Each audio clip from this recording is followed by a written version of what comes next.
Ladies and gentlemen, welcome to today's conversation and episode of Manova International. My name is Tom-Oliver Regenauer and we're recording this on the 11th of April 2025. Joining me today is one of the most active journalists, authors, event organizers, freedom fighters of our times, and someone who is actually living the revolution that independent media tends to talk about very often. Welcome, Derrick Broze. Hey, thank you for having me on, Tom. I appreciate it. I appreciate you taking the time. I know you have a busy schedule, so and instead of me introducing you, which would take me about 10 minutes, going through all the activities that you are working on and the work you are doing, why don't you quickly introduce yourself to the audience that might not know you over here? How did you get into journalism, activism, and what's your current scope of work? Where can people find your work? Yeah, thank you for that.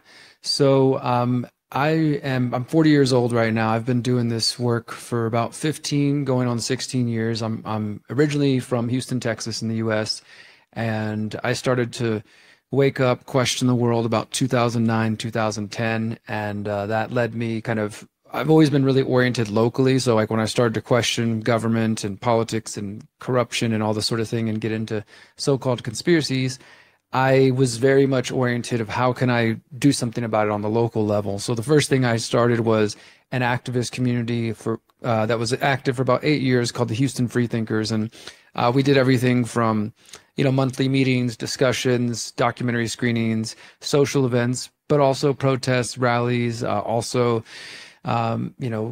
were involved in the End the Fed movement back then at that time. This was also, of course, around the time the Occupy movement was launching, and we were sort of not directly affiliated, but collaborated with that group in a lot of different ways, and did everything from the protests, the rallies, the marches, documentary screenings, community garden building, urban farming, again, really trying to focus on solutions and how people on the local level could actually give themselves some tools instead of just complaining about the problems. And it was on that journey that I started to see that the local media and the media in general wasn't doing a great job and that I probably could do better. And that really started because one of the events that the Houston Freethinkers held, it was a community fundraiser event that we were hosting, and we had lots of bands and local vendors, and it was just a good time. And somehow somebody complained about noise, and the Houston Police Department ends up showing up with 10 cars. They pull up onto the property. They drag me out of the property. A crowd gathers. One of the cops pulls out a shotgun and cocks it and aims it at the crowd. They arrest me for failing to obey a lawful order from a police officer. And we filmed the entire thing. And when I got out of jail the next day, we gathered all the video. We edited up a video, sent out a press release to all over the city. And within hours, I had every news media station at my house interviewing me. I was on InfoWars with Alex Jones back then. And it became a local story where the Houston Police Department eventually had to respond. And, the interesting thing is all the media showed up. They were very kind to me. They sat down with me, let me tell my story. And then when they ran their news stories that night or in the next couple of days with their articles and videos, they said a local group of conspiracy theorists surrounded the Houston Police Department. And so I very quickly saw, okay, this is how the game is kind of played. And I just decided to pick up a camera. I started going to local press conferences for the Houston Police Department, for the mayor.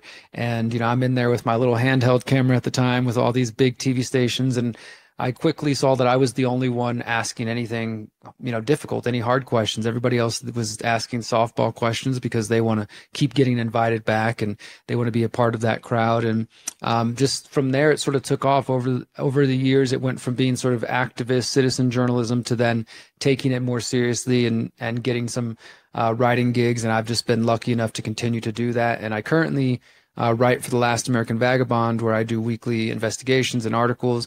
I run my own website, theconsciousresistance.com, which is where I produce my podcasts, documentaries, and books. And at The Conscious Resistance, we explore the more spiritual, esoteric side of things, as well as hard-hitting investigative journalism, just because it's kind of part of my own journey. I actually, prior to waking up to politics and this sort of thing, I had a different type of awakening about 5 years before that, back in 2005. It'll be 20 years this November. I was actually arrested at 20 years old. I had been addicted to drugs for a couple of years right after high school into college, got into drinking and using drugs. And when I got arrested, I ended up doing the first year, I did a full year behind bars. And then by time 2008 rolled around, I had done 19 months behind bars in Texas state institutions. And it was in this place, which is, especially in the United States, which is just a massive prison nation. It's not about rehabilitation. It's just locking people up for what I consider to be victimless crimes.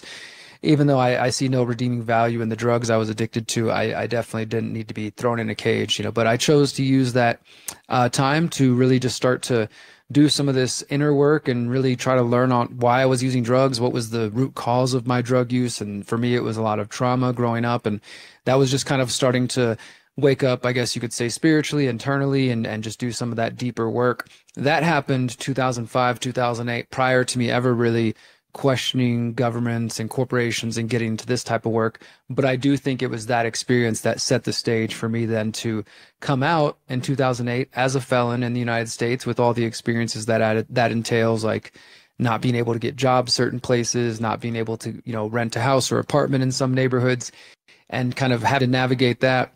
I ended up spending a lot of time at the library applying for jobs.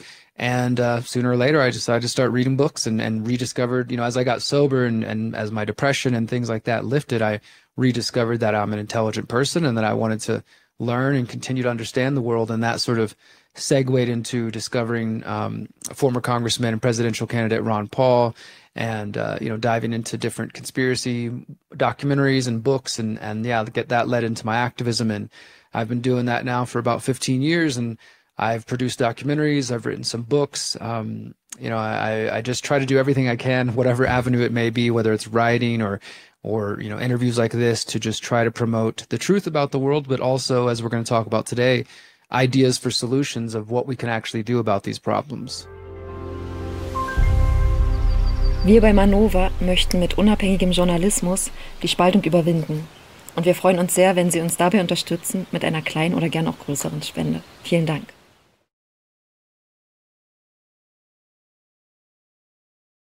And it's interesting that discovering yourself kind of always leads to discovering the world around you. So I had a similar experience being in the skateboard and hip-hop movement in the early 90s. It was a wild time. I haven't been in jail, but close to. But it was a wild time, and discovering yourself helps discovering the world, kind of, and understanding what oppression means if the system comes at you for things that shouldn't be fined, or especially not in the US. It's a huge prison industry. Just read an article about the prison industry. The private prison industry is a mess. Yeah.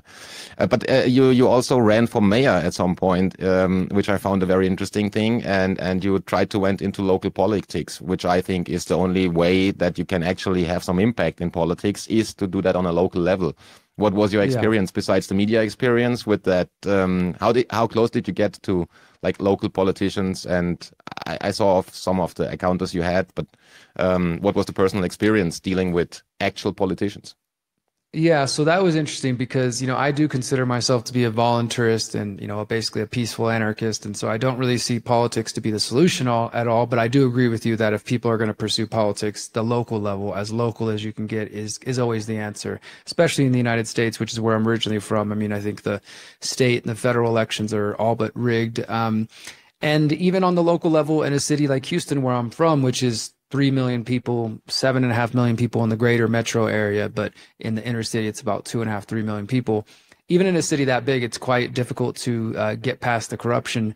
But so, yeah, I mean, I've been involved with activism for years. I started going to Houston City Council, I think in 2012, speaking about water fluoridation, speaking about police violence, just any number of issues. I use that as a platform to go kind of express myself, but also because generally speaking, when we're taught of how government works, well, if you have a problem, just go downtown and go speak to them, right? Go express yourself and they'll hear your concerns and then things will get fixed. It doesn't work out quite that easy, but I did realize, like after going for a little while, I realized like, okay, these people really aren't paying attention. Like honestly, you go there and there's about 15 council members. And by the time you get up there to speak for the public session, half of them are on their phones. They're not even paying attention. Some of them have already left the room. The mayor may or not be there.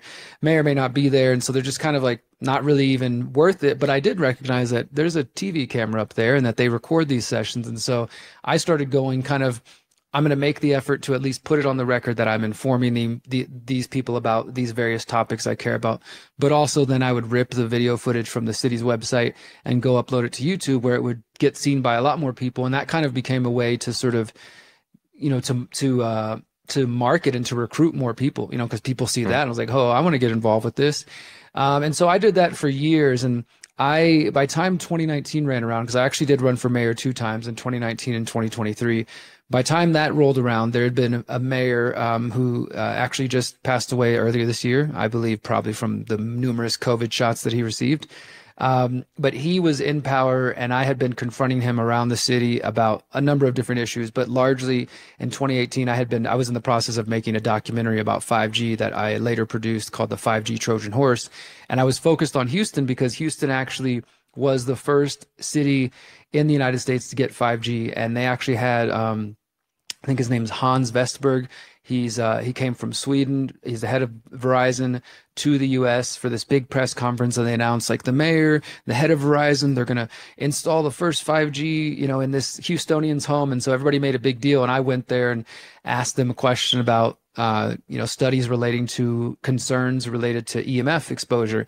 And they just kind of ignored me and, you know, didn't pay any attention. But then I made it a habit of just showing up at events around the city and putting a camera and a microphone in the mayor's face and confronting him. And it got to the point where he started to refer to me as the 5G guy and would just laugh in my face and, you know, just walk away. And then I would go to city council and I would bring them studies and bring them data. And again, I was just getting ignored. I was getting ignored. One of the videos I did about 5G, it got 1 million views on YouTube, and that's cool, but it didn't change any local politics. It still was like, okay, people are paying attention on the internet, but the people who can actually do something about this are just treating me like I'm crazy. And so it started out as a joke, honestly. Between some friends, we're just sitting around one day and talking about the mayor, talking about the whole situation. And I sort of said, maybe I should run for mayor, because then he can't run away from me, you know, because the election was coming up that year. And I was just like, every time I go to city council, I'm being ignored. Nobody's responding to me. They're not answering my emails. I can chase them around the city all I want. But if I ran for mayor, then I could actually be on the stage with him during the debates and he can't get up and leave. You know, I could confront him. So it kind of just started out as just that. And then over time, after I did talk with some friends who were urging me to seriously consider this idea. And, you know, since I've been doing so much activism in Houston, I was very oriented locally. I've been on the local news many times. And so I had a base of supporters in Houston, not just, you know, on the internet, but in my actual hometown. And so we started to have meetings like, should I actually consider this? And ultimately people said, do it. Like, we want you to run for mayor. And so I ran a very serious campaign, you know, even as an anarchist and somebody who doesn't think politics is the answer. I didn't want to just run a joke campaign because then I wouldn't be taken seriously. So I decided, like, how can I approach this from my libertarian voluntarist principles in a way that's not about increasing government, but at the same time that actually has answers to the question. So when they ask me, okay, Mr. Broze, what's your solution to the city's debt problem or to the city's flooding problem or whatever, I couldn't just say, you know, screw the government, whatever. You know, I had to have some kind of actual tangible plan. So I did put a lot of thought, and we launched a website. We had a whole campaign with different issues and everything. I got on all the local media and all the, you know, newspapers, radio, TV, etc. You know, and it's a funny, interesting thing that Derrick Broze, a local conspiracy theorist, doesn't get invited the same place that Derrick Broze, candidate for mayor, does. And it's silly. I think it's kind of a sign of how humans are indoctrinated. Like, just one quick example, somebody would meet me and they have no idea who I am, but then somebody could say, hey, do you know this guy's running for mayor? And all of a sudden they want to take a selfie with me, like I'm somebody important. And I kind of think, like, it's like, all right, that's just part of politics. But by paying a little bit of a fee and signing this paper and playing the game with the city, it did open up a lot of doors where all of a sudden I was able to speak to Democrat groups and Republican groups and in white neighborhoods and black neighborhoods and poor neighborhoods and rich neighborhoods. I got invited to speak at high schools, at old folks' homes, got invited to all the local TV, including like 5 a.m. talk shows, all kinds of stuff that I had never been invited as a way to talk about the issue that I cared about. And we did run the campaign all the way to the end in 2019. I think I received like 1% of the vote or something along those lines. Not bad for being a completely grassroots campaign funded in like less than $20,000 and you know, not having the backing of all these other people. But what I did realize, to the point I was saying earlier about how the corruption does exist, that I realized that even, you know, you've got the national parties, the Democrats and the Republican parties, They're controlled by the Democratic conventions, but those conventions actually do fund some of the state level and local level parties, or at least they pass some of the money down. They might not be completely funded by them, but they do receive support from them. And so if you're a candidate who doesn't fit neatly within these kind of left-right paradigm, or you're saying issues that maybe they don't want to talk about, they will do what they can to keep you from having a voice. And so I did get invited to many debates where I was able to successfully sit on the stage and be like, this mayor's doing this bad thing, and, you know, call them out and do all that sort of thing. But there was also, I would say, at least a handful of events that I was blocked from being invited to. They would invite every other candidate but me.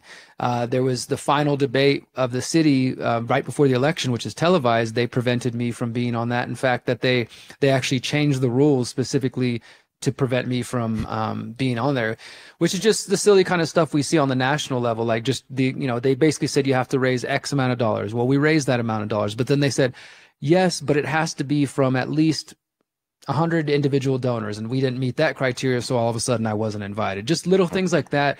But it did allow me to use the race to show people who are following the race and say, hey, look at the way they're treating me. Look at the way that they treat somebody who is an outsider, and just to show people that the corruption that did exist on the local level. And ultimately, yeah, we ran it all the way to the end. It was a really positive experience. I honestly think I learned a lot about, you know, my activism and even about being a better anarchist, about how to communicate this message to people who are just regular people who are all, their concern is like, who's going to pick up my trash, or who's going to, you know, make sure that my kids have better schools. Issues that might not necessarily be my pet issue or my focus, but how do I reach that person? How do I talk to that person? And then at the same time, try to pull them into my world and get them to care about what I think are bigger issues.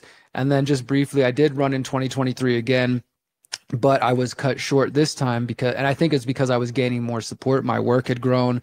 You know, 2019, I was warning about vaccine mandates. This is 6 months before COVID even started to happen. And at the time, even my own supporters were like, Derrick, maybe we don't need to touch on that issue. But I felt it was extremely important. So I was running saying, if you elect me for mayor, I'm going to pass an ordinance that says the city of Houston can never mandate vaccine injections. This is because back in 2019, much like now, there was all this talk of measles and things like that. And so I was ahead of the game in many ways, and including the fluoride conversation, which is now a national, international issue. And so when I ran in 2023, we started out way stronger. Like I met with my supporters and said, should we do this again? Like, I'll put everything I got, but I need you guys with me. Everybody told me to do it. Right away, I was endorsed by the Harris County Libertarian Party, even though the races are officially nonpartisan, so I don't have to pledge allegiance to any party to participate, which is why I did it. I wouldn't have done it if I had to say, okay, I'm with this party or that party. But nevertheless, it's pretty clear who's a left-wing candidate and who's a right-wing candidate. And so the Harris County Libertarian Party, which is the county that Houston sits in, it's the second largest county in the country, they came out right away and endorsed me. So that made some news. I just was getting support in areas that I hadn't previously received. And I was also getting on the news a little bit earlier. And so when it came time to file and to actually make it official, I did that on day one. And, you know, we made the news. But within a couple of weeks, that same mayor who was on his last term and was really on the way out, and I think this was just a way for him to sort of jab at me before he left, he actually, him and his attorney, they disqualified me from the race because of my 20-year-old felony, which nobody said anything about in 2019. But all of a sudden they claimed that that was an issue and that I was legally not allowed to run. And so they disqualified me in August 2023. And then myself and my team, we kind of switched gears and we focused on, like, how can we still use this platform to at least make sure that the issues we care about are part of the race? And so I did that, and we were able to, you know, do some other good things. Like we helped pass a measure that actually reduced the power of the mayor's office, because the city of Houston actually has the strongest mayoral position in the entire U.S., or at least it did. And I helped in 2019. One of the things I was running on and saying, if you elect me mayor, we're going to take away the power of the mayor and make it equal to that of the city council. And so that idea caught on, and by the time 2023 rolled around, there was a proposition on the ballot called Proposition A that people could vote for, and it would essentially do that. It would say that the mayor is not the only person who can place issues on the agenda, that the city council actually has some power, where they were basically toothless before. And so once I was disqualified, we kind of shifted our energies and we helped pass that measure. And it did pass, and I actually did file a lawsuit against the city of Houston. which has been going on for the last year and a half. But I just got word from my attorney last week that it's pretty much over. We took it all the way to the Texas Supreme Court, and they basically, Texas is not a friendly state to felons. So even though my felony is 20 years old and it's nonviolent, it has nothing to do with weapons or assault or anything like that, they basically say that I'm not allowed to run. So I don't know what the future holds, but I definitely learned a lot with those experiences. It's a fantastic way to deal with politics and even or local politics, and even if it's just to speak about it now and expose the system as to what it is, and have that experience. However, the 5G Trojan Horse is a great documentary. You touched on that before, and maybe one question before we go into one of the articles that I wanted to talk about. Even in the, let's say, independent media or the conspiracy realist space, my observation is there's a lot of people that are fully addicted to smartphones. I mentioned that in the previous conversations I had with other folks. We call them smombies over here. It's a combination of smartphone and zombies, because people are really brainless. Sometimes they walk around in the city, drive with the car, whatever, take their dogs out, but they're not doing that. They're actually walking around with their smartphone, not realizing the world around them. And I think that's not even only the 5G and the EMF piece, but the whole like behavioral change that we see around. It's not about free speech, and I think Jack Dorsey said that it's not about free speech, it's about free will, which I think is a very critical point. And I do think that even in the like critical media space, my observation is that a lot of people lost the free will because they are super manipulated by all the like social media and overwhelming amount of information. They can't prioritize. What's your like personal experience around you with folks in the independent media space and friends and in society in general? Yeah, I definitely don't think, the conspiracy realist space is immune to the problems of cell phones and smartphones. I actually don't have a cell phone for these reasons. And that's kind of been a love-hate relationship I've had since, the beginning of cell phones, where I would go years without one. And then because of my journalism, at one point, one of the people I was working with required me to get one so I could obviously do some live streaming and communicate a little faster. But, I spend so much time plugged into my computer already and doing so much work for the research that I do that I try to balance that with going on walks throughout the day, going on a bike ride, and not having any kind of device with me. I'm not carrying my laptop around or anything like that. And like you said, when I go on when me and my partner, we go on a walk together, she doesn't bring her phone with her.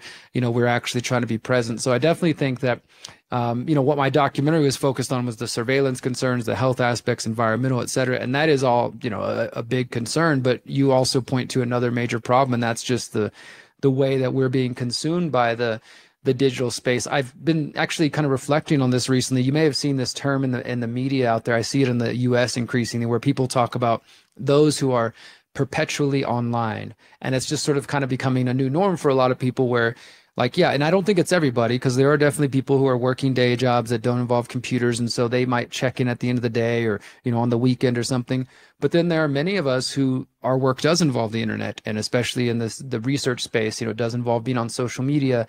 And I don't think that it's a good thing if you don't find some balance, if you're not really trying to remain in control. And I honestly think that my experience with addiction helps me with this, because this is just another form of addiction. It's technology addiction. It's social media addiction. And actually somebody was telling me this the other day, where they sometimes feel like they even put off going to the bathroom to the last minute because they're just so sucked into typing and researching. And then you're like, wait, hold on, I've been sitting here. I need to actually go eat. I need to do this and that.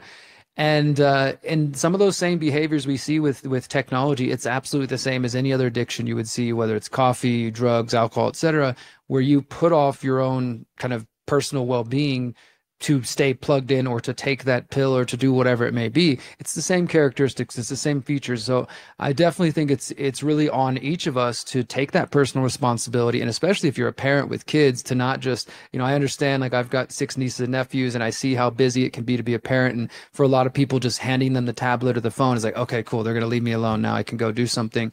But there's plenty of great books out there that are talking about not only the impact of this just addiction to the technology itself, but the impact of the blue light on the developing brain and the ability to sleep well and all these other aspects of it. It's something we need to be having more of a conversation on, and I don't think it's discussed enough. Yeah, it's not talked about very often, even though it's present like nearly all the time with nearly everyone. And I tend to use like old Nokia 8210 or what it is during the day, and if I leave the house, so my mom can call me in case something happens. But yeah, other than that, it's really you have to be disciplined around smartphones and make sure you have control of that. But well said as far as addiction. Well-being of people brings me to the state, which usually takes care that people are not well-being. And you wrote a great article recently, and I think my readers or the readers of the magazine that were recording the interview for, they are well aware of Peter Thiel, Palantir, Prospera, and what all they like the backgrounds they have. I wrote a lot about Elon Musk and technocracy movement. I did the technocracy interview, but I haven't written about the Curtis Yarvin piece, which seems to be someone that influences Peter Thiel and hence J.D. Vance and the current U.S. government to a large extent. So I just read your article a few weeks ago, and maybe you can quickly outline how well-being is impacted in the U.S. by someone like Curtis Yarvin, who has a very different idea of what people think is a constitutional republic or a democracy in the U.S. Yeah, so like you said, you've already outlined some of the key players here. We talk about Peter Thiel, Elon Musk, all these people who are very prominent in the current Trump administration. And I as well have been reporting on them and writing about them for a while. But with this latest article, I wanted to kind of look at who are the people who actually influenced these folks, because, you know, we all pick up ideas throughout our travels. And I think that when you learn somebody's inspirations and you learn their philosophical influences, it can teach you a lot about that person and what they want as well. And so Curtis Yarvin is definitely one of the key influences. There are others, to be sure, that these people credit, the PayPal mafia and some of their affiliated friends. But Curtis Yarvin is one that continues to pop up and actually seems to become increasingly important. He was reported to be at some of the inauguration parties following Trump's inauguration. He's showing up and kind of seen as an influence for some of the younger generation that are being brought into the administration through Elon Musk and others. And basically, I mean, he's just been this quiet, nerdy guy in the background for the last 20 years. He had a blog called Unqualified Reservations that he started, I think, in 2006, and he published on it for a number of years. And honestly, for the most part, nobody was ever paying attention. It was just kind of, he was in his corner of the internet and doing his thing. He talks about the ideas of the neo-reactionaries. Him and another gentleman named Nick Land also talked about what they call the dark enlightenment. And, you know, they are really the origin of this idea that Peter Thiel has picked up and others have picked up, that democracy has failed, which I will say I definitely have my problems with democracy and I can empathize with those concerns. Cool. But their solution isn't to say, well, that means we need to give the people more power and we need to, their answer is we need to have a monarchy. We need to have a CEO king there that will replace these traditional governmental structures. And I honestly think that what they are talking about, it plays perfectly into what we know the technocrats talk about and the technocracy movement has been about, having a technocrat king at the top, some sort of advisor at the top running the technate, running the machines. I think this is exactly what Nick Land and Curtis Yarvin have been promoting. It's just maybe a little bit more modernized. And as I said, nobody was really paying attention to them originally, but then right around the time Trump was coming for his first presidential run, and what was being called the alt-right at that time really was the Curtis Yarvin movement. And even if you go back and find older articles around 2015, 2016, you'll see the phrase neo-reactionaries being thrown around, and that comes directly from these gentlemen. And yes, you mentioned J.D. Vance. J.D. Vance is now the vice president, but he has said before he was vice president, when he was just a senator, which of course was done through Peter Thiel's funding, he has directly credited Curtis Yarvin for kind of helping red pill him and wake him up. And Curtis Yarvin's ideas are they're not only anti-democratic, they're anti-constitutional. I think they're anti-liberty. It's just this idea that, again, we just tying into what the technocrats said, that we don't need the business class, we don't need the political class. We just need to have somebody up there, this CEO king or a monarch up there that would be running things. And it's actually interesting we're talking about this because I'm just pulling up the article here. In the last couple of days here in the United States, you have this situation going on where there's some Supreme Court decisions unfolding related to Trump, and the details are irrelevant for the moment. But what's important is just in the last 24 hours, the Supreme Court has made a ruling now, and it's going to be interesting to see, is Trump going to actually comply? And in my article, I actually quoted from J.D. Vance. It was this conservative podcast in September 2021, the Jack Murphy podcast, where this is the one where he mentioned Curtis Yarvin being an influence to him.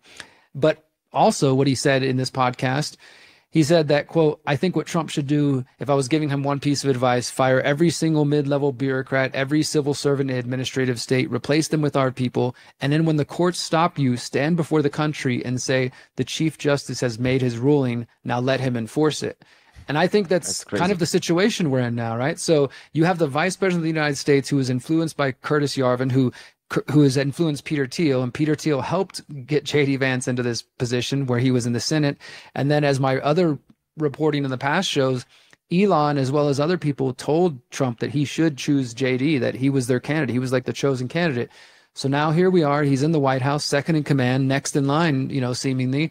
And the Supreme Court has now given an order to Trump that he can either comply, which is the standard, and that is kind of how the rule of the law, whether you agree with it or not, that's how it's supposed to be done. And his own second in command has basically said we should fight and get to this very moment so that Trump could kind of assert his power as this monarch or CEO king, as Curtis Yarvin then promoted as. So I do think that understanding the roots of Curtis Yarvin's thinking and what he's been promoting. And it's not like he's just out in the blogosphere being ignored now. No, now he's being invited to, DC events. He's being seen as kind of an elder statesman, like an advisor to the younger generation, even though from everything I've been seeing, it's kind of more in whispers. Like they don't necessarily come out openly and talk about him, but he's definitely in the background influencing these people. He influenced J.D. Vance, Peter Thiel, etc. And these are the people now in the Trump White House. And that is, I think, something that more and more people need to be aware of. Now he's speaking about GovCorp. That's what I think also Ian Davis wrote about recently. Government as a corporation, so running the country like a corporation having one CEO, which in the end comes down to having a dictatorship or fascism, whatever you want to call it. But it's definitely nothing in the realms of democracy or constitutional republic. So do you know how people came across it in the independent media space? Because that name popped up at some point in time, and I don't know who wrote about it first, but I have had no idea about that guy, and then suddenly there were a few articles like yours and like. I first wrote about him in 2016, actually, because again I was paying attention to this, and so just two things real quick, like just to make it clear for people who have never heard of him, his influence, and so you understand we're not just picking somebody random. This guy went from being a random blogger to just in the last 3 months being interviewed by the New York Times. So they're starting to take his thoughts seriously, apparently, and they're seeing him as an influence. But I first became aware of him because, again, my activism, a lot of my work was in the American libertarian movement, not with the Libertarian Party per se. I wasn't involved in the political side of things, but just in the libertarian activist movement, the philosophical movement. And when Trump came onto the scene in 2015, 2016, and this term alt-right starts to pop up, I started to notice a lot of libertarians who claim to believe in individual liberty starting to support Trump, starting to go in this direction of, they were kind of, which again, it was like a reaction to Antifa and a lot of like, sort of communist push. And so people were focused on like, we need to counter that. But through that, I also saw a lot of people giving up their principles and no longer caring about individual liberty, no longer caring about sovereignty and self-ownership. It was more just about like, we need to take down the communists, the Antifa, etc. And through that, I started to notice references to this guy, Curtis Yarvin, and he used to write under the name Mencius Moldbug. That was like his pen name. So I started to hear about this, and I actually wrote an essay back then called Removing the Infection from the American Libertarian Movement, talking about this and saying like this guy Curtis Yarvin and some other people, their ideas are starting to infiltrate in the movement, and they're pulling people away from these philosophical principles that I think are very valuable into a direction of just being like, we need to have a strong man in place now because liberty has failed and, we're not winning. So we need to go in this direction. So that's when I first became aware of Curtis Yarvin and was kind of noticing his influence. I kind of stopped paying attention to him in the more recent years. COVID happened and other things. And, I wasn't really seeing him. But now with, Teal having such a powerful influence in the Trump administration. I have another article on Last American Vagabond that just points out all the different people who are connected to Peter Thiel, who either worked with him directly or went to the Thiel Fellowship or, worked for his institutes and things like that. And there's dozens of them. And I'm sure there's more that I haven't even seen because there's just so many people in the administrative state. But I started to see again, okay, Peter Thiel's back, his influence is here, J.D. Vance there. And then again, like I said earlier, I wanted to know who was influencing them. And sure enough, there's Curtis Yarvin again. So he has been in the background influencing many people who, and Steve Bannon and others who were really instrumental in the beginning of the Trump movement and the MAGA movement. That doesn't mean that the average Trump supporter, MAGA person on the ground level has any idea who Curtis Yarvin is, but they just, that's kind of stereotypical with movements. Like the working class people have no idea of what is actually going on at the top. Yeah. But absolutely, and who knows? I don't know if Trump has read Curtis Yarvin. I don't think he's a very deep reader, but the people around him are absolutely influenced by Curtis Yarvin and are pushing things in that direction. Yeah, I don't think that Trump is the smartest guy, but the people around him, and you can see that in meetings when J.D. Vance participates. That Zelensky meeting, for example, that only changed the atmosphere only changed once J.D. Vance made some comments about being more thankful to the U.S. and then maybe Trump's ego kicked in and he followed that line and kicked him out at the end.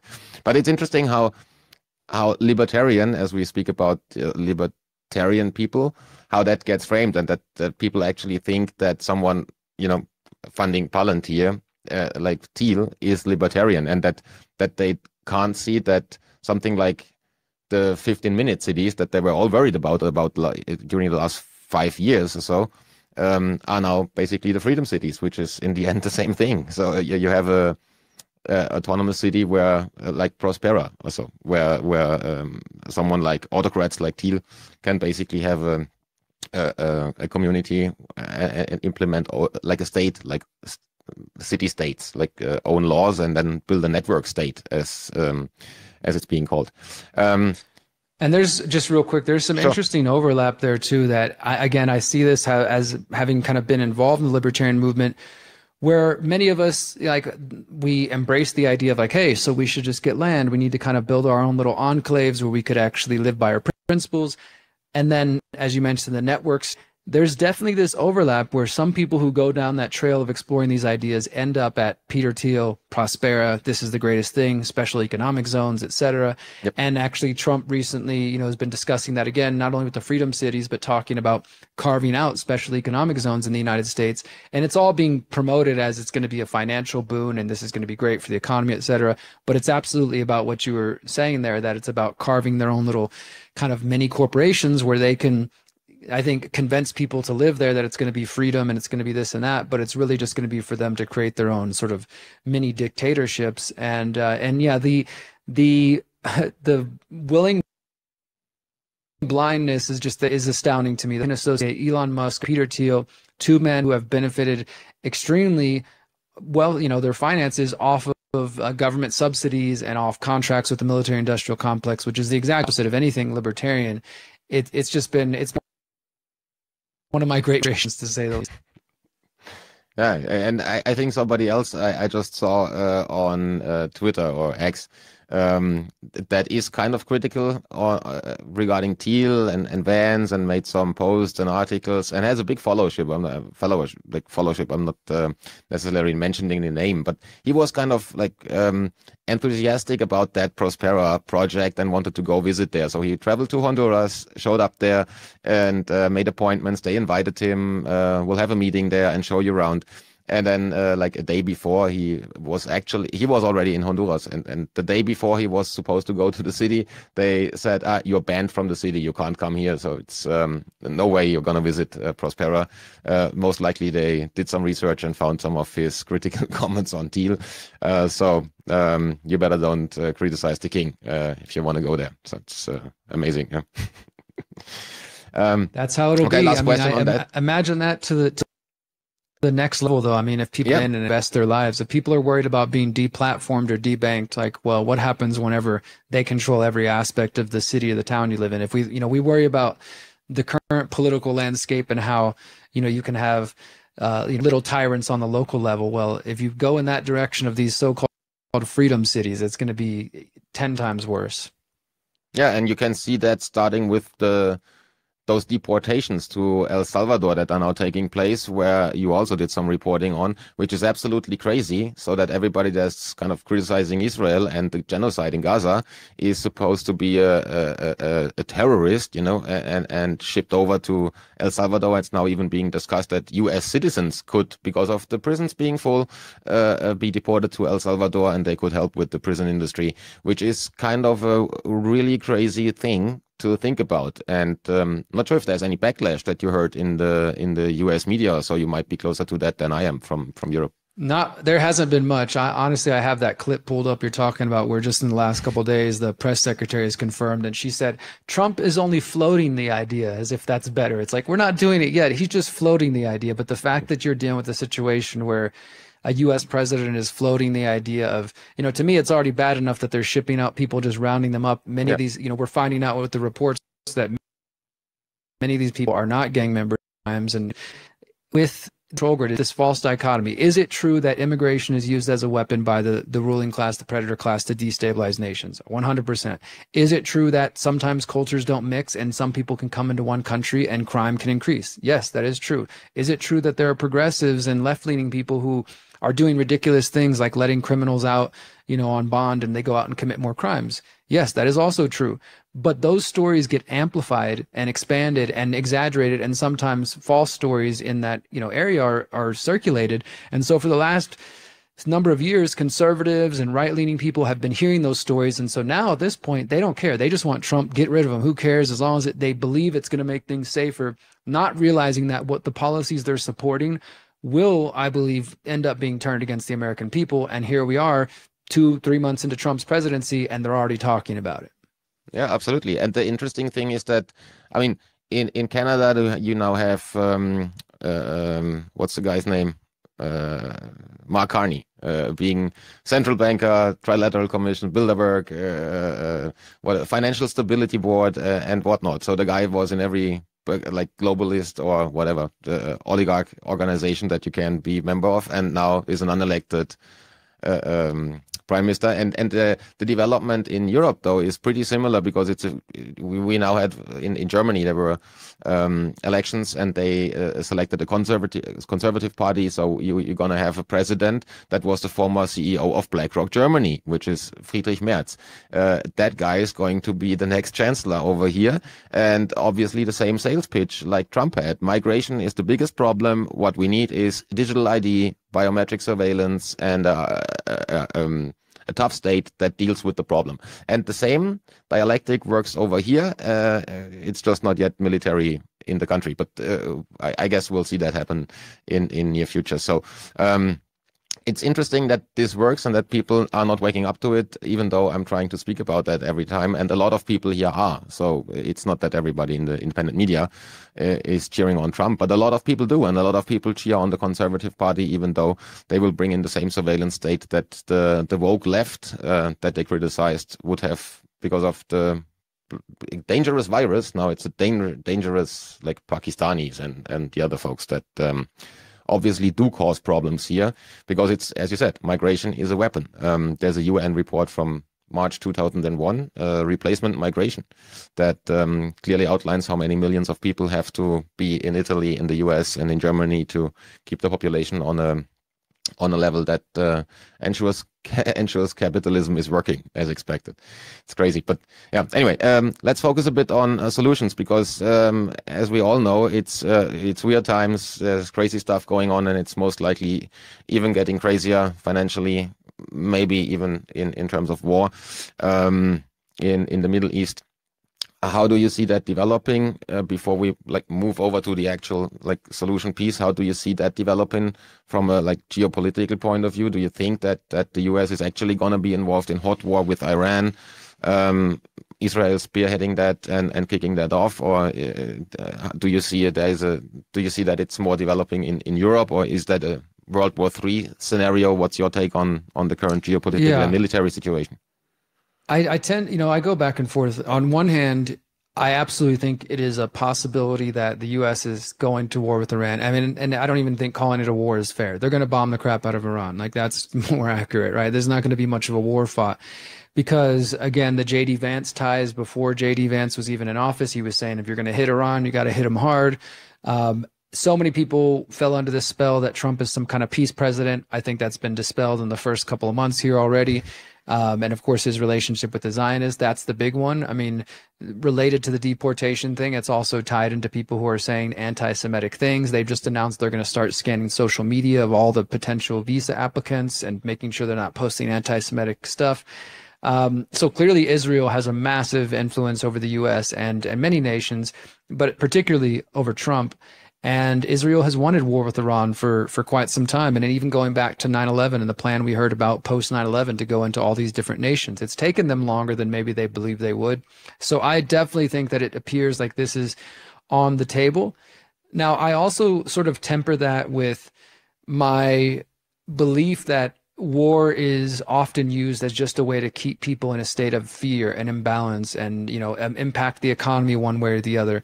And constantly this talk of World War III, you know, obviously I'm not privy to many of those direct conversations, but I always try to keep that in the back of my mind with everything we're seeing on the media and in the public facing. Like, is this really going to go to this direction, or who does this serve to keep the people on edge? Like, oh my gosh, we're about to have nuclear war, we're about to have World War III, whatever it may be. It doesn't mean that it's not a real possibility, but yeah, I always try to keep that in the back of my mind, that these people may also just be using the threat of war to posture, to keep the population in a, you know, various states of mind that are more conducive to control and manipulation. You know, because if you're in a state of imbalance and fear and panic, you're a lot more moldable and malleable than if you're in a clear-headed state of mind. So yeah, I don't claim to be an expert on geopolitical scene, but I definitely think that war on Iran seems to be on the table. They're talking about it nearly on a daily basis, and it's like they're counting down, expecting Israel to attack any moment and the U.S. to support them. And you know, we'll see how Iran reacts if that does happen. But I do want to just keep that in mind, that we never fully know if that's really just more propaganda or, you know, if it's real. And at the end of the day, if World War III pops off and, you know, nations start launching nuclear missiles, there's probably nothing we can do about it anyways. So maybe we shouldn't stress too much about it.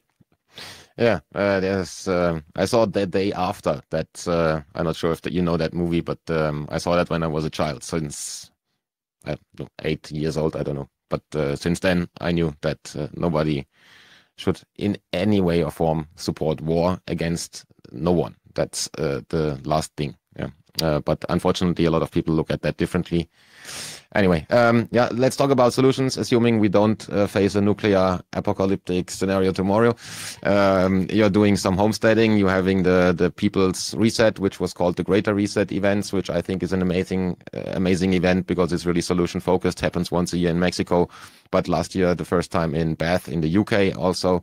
Maybe you can speak about the People's Reset a bit and explain what that is, and maybe also to people who don't know that, explain what the Freedom Cells movement is, which I think is a great idea of bringing people together in the analog world.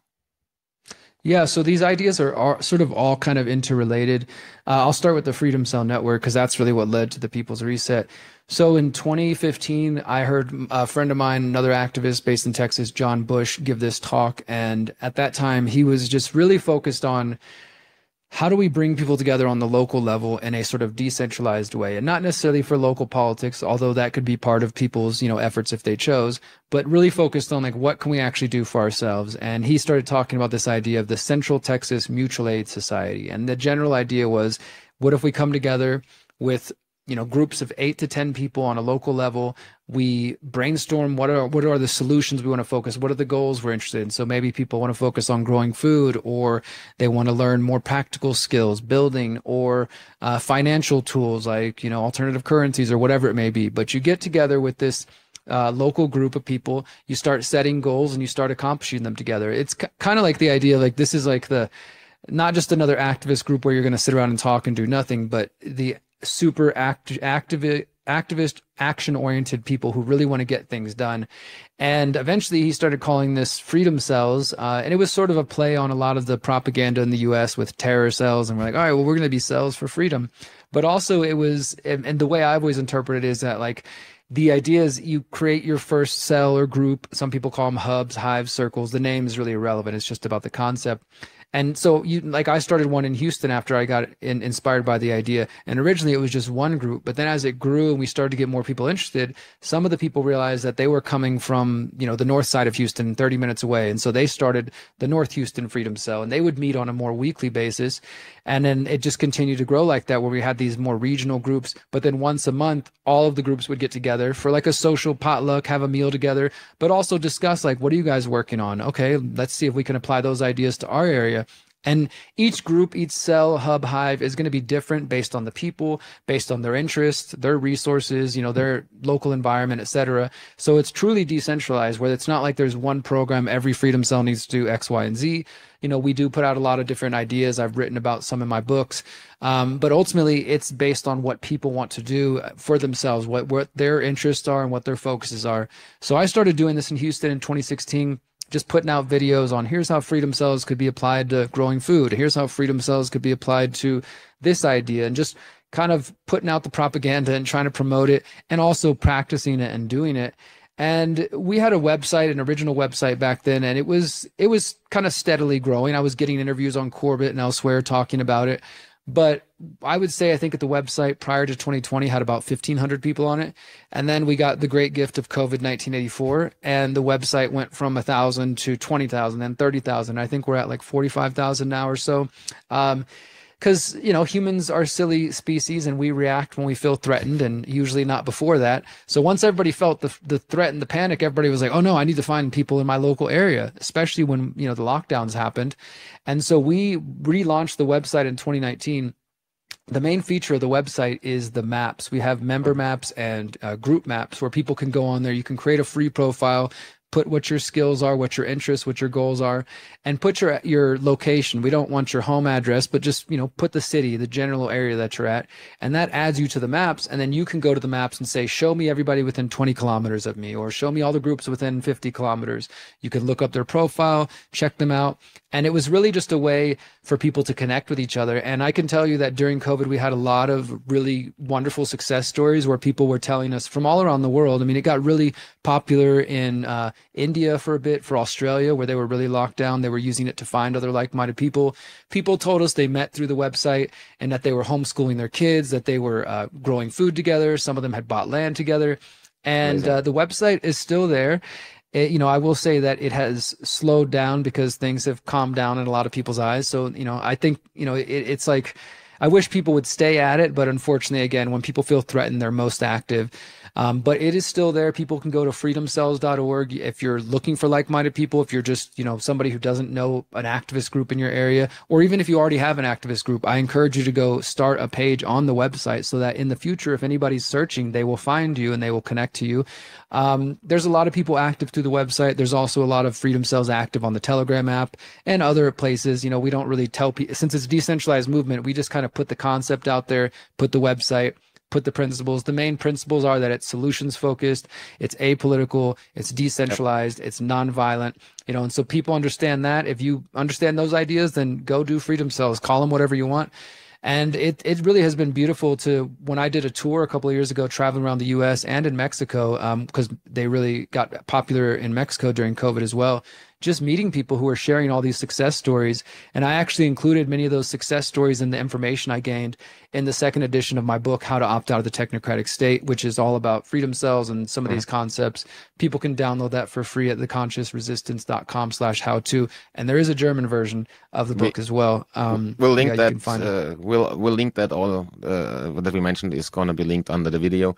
And I can only encourage people to use the Freedom Cells website, because I did register 2020 because I came across that concept in 2020. However, for Switzerland, there wasn't a lot of people around, and I tried to build a freedom cell in Zurich, but the few people that I actually found in my area, I did have my own network, so obviously I didn't lose any friends during COVID, sometimes you don't need it as much as other people. No, but it's good to encourage people to use it, because the more people that are actually using it, the more people are actually to be found there. So that's the problem. Exactly. That's what I always tell people is, even if you've already got your other group or you're not looking for anything, just still go plant your flag there, put yourself on there. And the other thing too is that, let's say people go search and I get these emails, Derrick, I love the idea, but I searched and there's nobody in my area. We nominate you to start the group in your area, because I guarantee you there's other people searching and they're like, hey, nobody's here. And they just leave instead of saying, okay, I'm going to take the initiative and I'm going to start the group in my community. And then the next time somebody comes and searches, they're going to find you. And then the movement continues to grow. Yep. So we've been doing this. Like I said, it started to grow during COVID. And then 2020, myself and John, the Great Reset announcement in June 2020, we were just seeing all this panic in the broader freedom communities. And we knew that Davos was coming up in January 2021, and they were going to be announcing the Great Reset full agenda. And so in the fall, we started to think, what can we do to really provide solutions for people? And we wanted to kind of counter them, offer like an alternative to them instead of just obsessing over Klaus Schwab. And so we launched an event which was mostly virtual the first year. I did an in-person event in Mexico. Surprisingly, 80 people showed up when everything was locked down.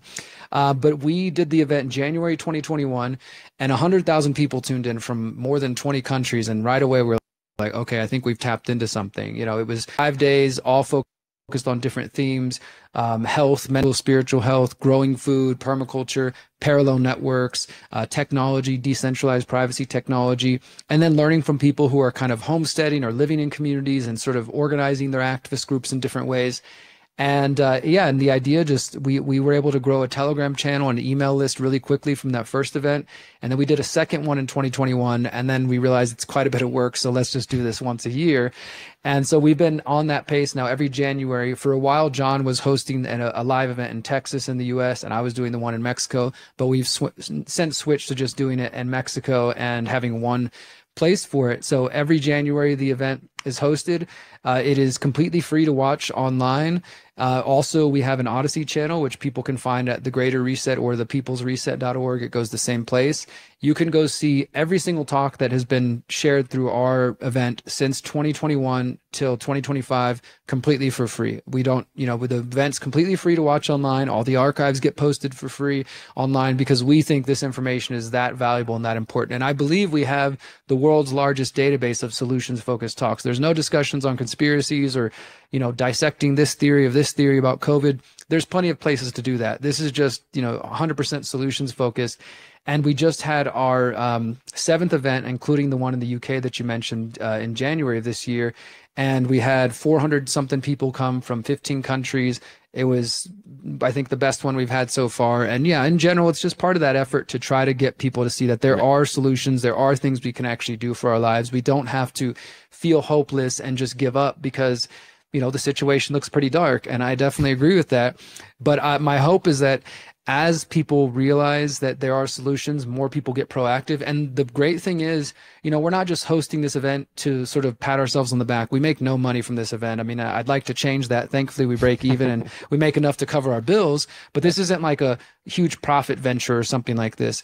But instead, we get comments and emails from people telling us about how they've changed their lives after they watched online or they came in person, and then they made some major changes in their life. And we really emphasize that at the event, that there's no point to just keep coming to the event if you're not actually going to do anything, because then you're just sort of defeating the purpose of the event. Yeah. The goal in the long term is that by time 2030 rolls around, if we're still hosting this event, that we can actually look around and say, who here has gotten land? Who here is growing their own food, or who's gotten off big tech, or whatever the solutions they made, who improved their health, and that people are actually taking the ideas and applying them. Because, we scout the entire year for some brilliant minds of people in all these areas. Some of them are really well known. They've got, millions of followers. Others are people you've never heard of, but are just doing important work in their specific field or their specific area. And so it's honestly just been an amazing experience for me to be involved in. We're hoping to do another Europe event. We did the UK. That was kind of the first step in that direction, but we have been invited to come to places like Portugal and others. I don't know if it'll happen in 2025, but definitely, the plan is to continue to take this movement as worldwide as we can. Yeah, and it's also there. I can encourage people to watch the content, because I came across a lot of really interesting ideas that I haven't heard about anywhere before, like this reticulum, for example, idea of having decentralized internet because of a new device that people have been developing and presenting at the event.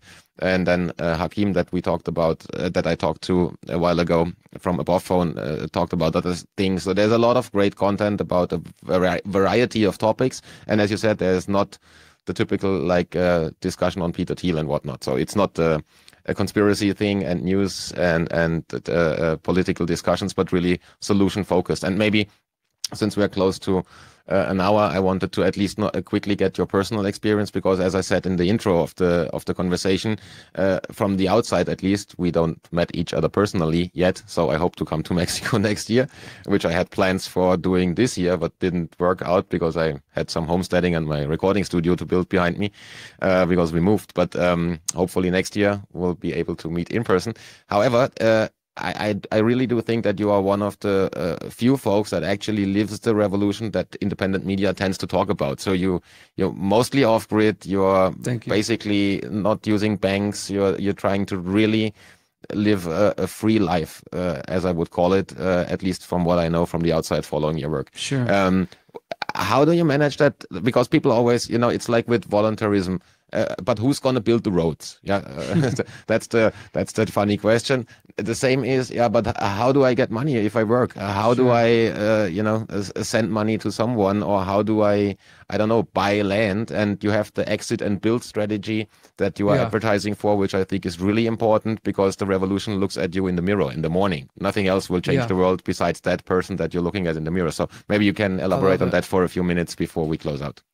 Sure. Thank you for that. And yes, I'd love to have you in person. If you can make it next year, we would love to have you in as media and come experience, do some interviews, talk to people. We'd love that. Sure. So yeah, I do have land here in Mexico. And as you mentioned, I haven't used traditional banks since 2008. And the simple short answer is that it's not easy. It's definitely not easy. And I think in our world, it's getting increasingly difficult. That is really what How to Opt Out the Technocratic State was focused on, is like sharing my own experiences of trying to be out of the system in different ways. And also speaking to people who aren't in that position, somebody who might have a bunch of debt and plugged into the system, and trying to figure out, well, what are the steps you can take to slowly get out from these systems before it becomes too late and really difficult, if not impossible, to exist outside of them. My big focus is building on parallel systems, and as you said, I do try to lead by example. I wouldn't feel good in myself if I was just out here preaching certain things that I'm not actually trying to be about. I think people would notice a disconnect. So I've been focused on our land that we have now, which is about an hour outside of the city from where I'm at right now in central Mexico, and building our home there, hopefully later this year and early next year. And the exit and build idea is very much focused on getting land, but even if that's not somebody's primary goal, the broader goal is to exit from these systems, whether it's technological, financial, education, healthcare, et cetera, all these different systems that can be used as a control mechanism, and that I would say, generally speaking, are not in line with our values and our principles. And so we should take that concept of vote with your dollar and apply that to as many areas as possible. And it's a process. It takes time. So I do call this the exit and build strategy, exiting from systems and then building or supporting those who are building the new ones, like you mentioned, Hakim and others who are building the tech solutions. I'm not a technologist, so that's not my strength, but I do try to support those who are focused on that. And I'd love to come back and do a deep dive into exit and build, because I do think it's important. But if people want to learn more about that, besides checking out my book, you can go to theconsciousresistance.com/EXB for exit and build. We just launched a landing page for what I did last year. I did this 45-day exit and build challenge last year, right before the US election, which was kind of my attempt to say, look, even if you're going to go vote, try this challenge and try the steps and the recommendations that I give over 7 weeks. It's like one video a week, and then you do the homework, you kind of practice the ideas, and then come back and each week's focused on a different area: money, health, land, et cetera, and just giving people different ideas and ideas that I am using myself. Again, not just talking abstractly, but things that I can speak from experience. And the idea was, if you do this, even if you were to go vote, I guarantee your life will be improved. And probably those people who are voting in the U.S. election, some of them are definitely having voter's remorse and realizing that they probably are not going to get what they thought they were. So now we have a simple landing page on my website where people can dive in and can really just go week by week, take it at your own pace, and learn more about this whole exit and build idea. So I would say if people are interested in that and the solutions that I promote, that's probably the best place to start. Yeah, I can, again, for the third time, encourage people to look at the Conscious Resistance website and the university you have there as well. There's a lot of content, even in Spanish. I think the entire home, I'm not reading Spanish, even though I lived in Mexico for a while, but my Spanish is decent. That's not decent. But are you translating it yourself? Are you? No, I'm working with some friends who I can speak Spanish fairly well out here. I'm not from Mexico originally, but my family is a few generations back. But I'm working with some Mexicans so we can get the translation as good as possible, especially because some of these topics get a bit more technical. We want to make sure we have it as accurate as possible. But yeah, people can find some of my content in Spanish there. I actually want to get these Peter Thiel articles translated and up there soon too. But yeah, I really appreciate you giving me the shout out. The website has been there for over a decade. I try to make it as easy and to digest all the various content there as possible. And I think if people check it out, they'll find, you'll find something of interest. And if you don't have to run now, a last point I want to highlight for people to have really look at is the Pyramid of Power series that you've been working on. And you said you invested around about 1,000 hours of work over the years. If you want to quickly tell people at least where to find it, and if you have a minute to talk about that, explain what that is. And I'm looking forward. Let me plug in my laptop real quick before I lose you. Okay. 1 second. No problem. Sorry about that. No worries. Okay. Yeah. So the Pyramid of Power is at thepyramidofpower.net if people want to check that out. This has been a labor of love, I guess you could say, because it's not a project that I'm currently being paid for all the time that I'm investing in it. It's definitely something I'm thinking more long term, that this is going to be a project that I will promote for the rest of my life. And yeah, it's huge. Probably one of the best bits of advice I've gotten from an editor over the years was when I was told to focus on evergreen content. And what he meant by that was, don't focus so much of your energy on just what's topical that day or that week, because in 5 years from now, nobody's going to care about what happened April 11th, what was trending on Twitter that day. But if you write pieces that are going to, articles, or you do documentaries and books, things that are going to be relevant 5, 10, even more years down the line, that's something that can stand the test of time. And so I really got excited about that idea. And this originally was a presentation I was giving. It was a 2.5 hour, 3 hour presentation that I was giving. And I did a US tour. I think we did 50 stops giving this presentation, and people were kind enough to sit through it. But I realized afterwards, this is probably not the best format for all this information. And I decided to break it down into bite-sized chunks. And so the original idea with the Pyramid of Power was that I would take the best research that's out there, whether that's books, documentaries that are already existing, combine it with my own original research, and condense it down to 30 minutes or less. And this is kind of like for the Netflix generation, for the bingeable generation, right? And a lot of times as well, we might have books or documentaries we want to share with friends, but they're not going to sit down and watch a 3-hour documentary. They're not going to sit and read a 500-page book. But if you can get them to sit down and watch a 25, 30-minute episode, you might hook them in and kind of get them asking questions. And so the idea was to do that, take all the best research, my research, condense it down. Also, of course, every episode ends with suggested solutions, because that is very important to me. And then also end with, if you want to learn more, read this book, watch this documentary. And I think for probably 70% of the series, we've succeeded in keeping it 30 minutes or under. There's a couple that go over because the topics are just getting a bit deeper as we progress. But the series starts super basic: education system, media, big tech, and then it kind of progresses up the pyramid, getting a little bit more historical and I would say conspiratorial, but also everything that I have written is completely sourced and completely, documented. At thepyramidofpower.net, people can find the audio and video versions. You can also see the transcripts for everything that I have there. And yeah, the idea, I think it was going to be 12 episodes at first, and then eventually evolved. Now it's 17 episodes. All 16 are available for free at thepyramidofpower.net. And I'm writing the 17th one right now. As soon as we finish this interview, I'm going to get back to writing. I'm probably, I would say, a few days, maybe a week at most, away from being done with the 17th one, which is attempting to answer who or what is at the top of the pyramid. And to do that, I am, again, bringing my own research, but also I'm including, thoughts from G. Edward Griffin, from David Icke, from James Corbett, from Larkin Rose, Mark Passio, Richard Spence, many, many great researchers who have been around much longer than I have been, to just share their opinions and their views. And then we're going to explore that. Okay, this person says it's the Freemasons. Let's look into that data. This person says it's the Jesuits. Let's look into that data, the Zionists, etc. And kind of give a voice to each of these different theories that we see floating around the various conspiracy research spaces, and actually look at, well, what's there? Is there any evidence of this? And maybe that's not so accurate.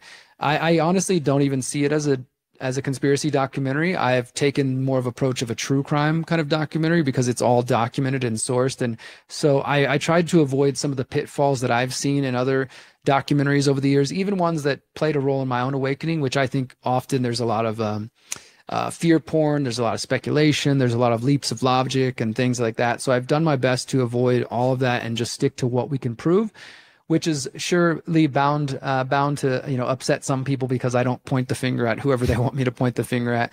But it's been an amazing labor of love. The entire series has been completely crowdfunded. So I started in 2021.